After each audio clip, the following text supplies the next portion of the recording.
खरं तर मॅडमचं काम पाहिलं तालुक्यामध्ये चांगलं काम आहे आणि तुम्हाला सांगतो एखादा अधिकारी असला की एसीच्या रूम मध्ये बसून आणि बिस्लरीचं पाणी पिऊन विकास होत नसतो. या असणाऱ्या आपल्या अधिकारी प्रशासकीय अधिकारी मॅडम ज्यावेळेस अतिवृष्टी झाली त्यावेळेस शेतकऱ्याच्या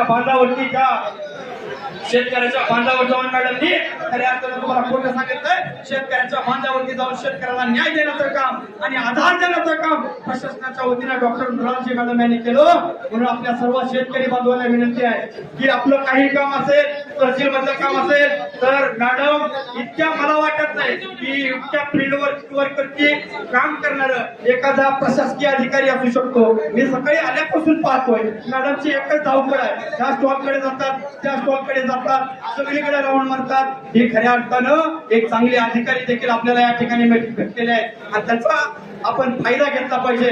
शेतकरी बांधवाची काही अडचण असली तर आपण मॅडमची डायरेक्ट भेटलं पाहिजे आणि बोललं पाहिजे. चांगल्या पद्धतीने शेती करा. नका सरते शेवटी एवढंच सांगतो की आत्महत्या करू नका. आत्महत्या वाईट आहे आणि शेतकऱ्यांनो अहो माझ्या शेतकरी राजाओ नका घेऊ फाशी. तुमच्या विना देश राहील उपाशी. नका घेऊ फाशी. तुमच्या विना देश राहील उपाशी. सत्य शेवटी